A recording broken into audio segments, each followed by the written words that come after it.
Of course, sa akong papa, papagari palakpakan.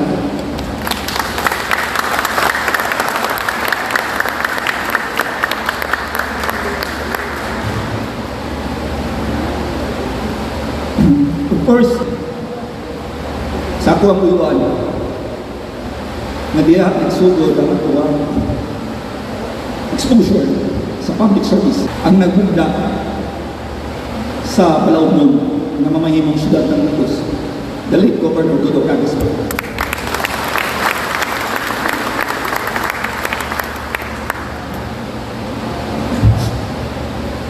Sa akong Mama Helen, salamat kayo. Diyan ako nakuha ang compassion o pagpaminaw sa mga tao. Salamat mga palakpakan.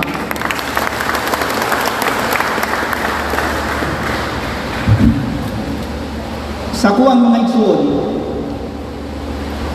di na ko kalimutan.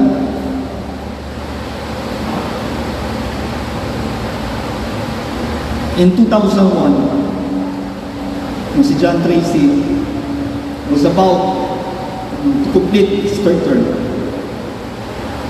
Tinood lang, well, I was always a student leader, but dili ko consistent na naguna-una ang mahimong ng public servant. Sometimes, it crossed my mind,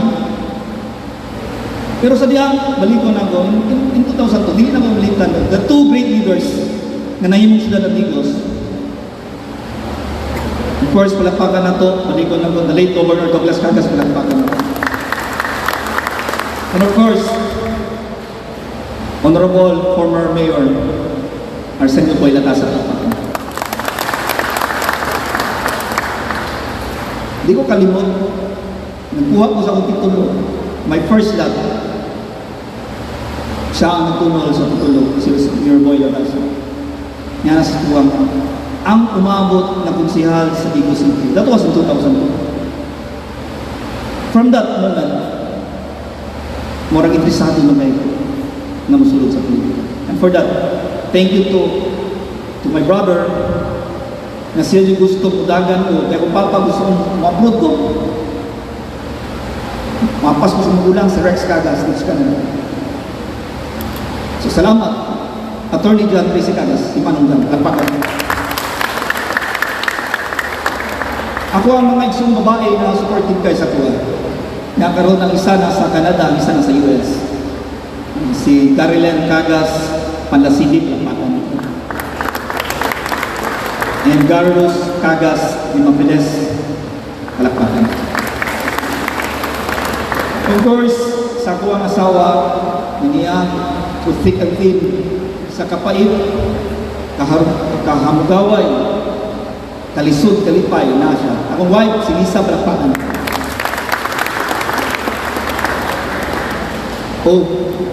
Duha na ako. Kasi duha na ako.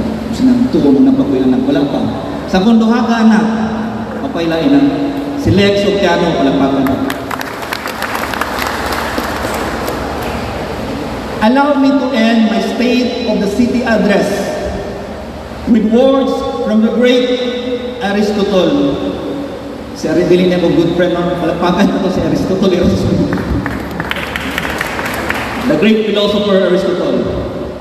We are what we repeatedly do. Excellence then is not an act, but a habit.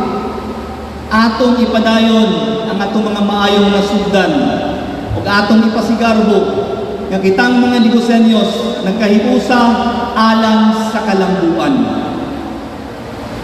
Nanginaon ko nga kami, ako, uban ang mga trabahante sa gobyerno ni Atty. Banyang ug sa ato ang mga membro sa 7 City Council, mga punong barangays, tanang mga public servants, government workers, mga trabahante.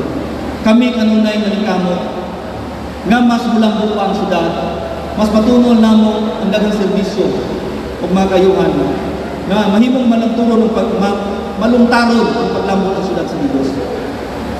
Hinaupunta nga nahimuot mo og nalipay sa mga butang sa mga butang o sa mga serbisyo nga mo natunol, sa mga proyekto nga mo ang napahitabo, mga programa nga mo nahimo sulod sa 2 ka tuig o sa 60 diyas.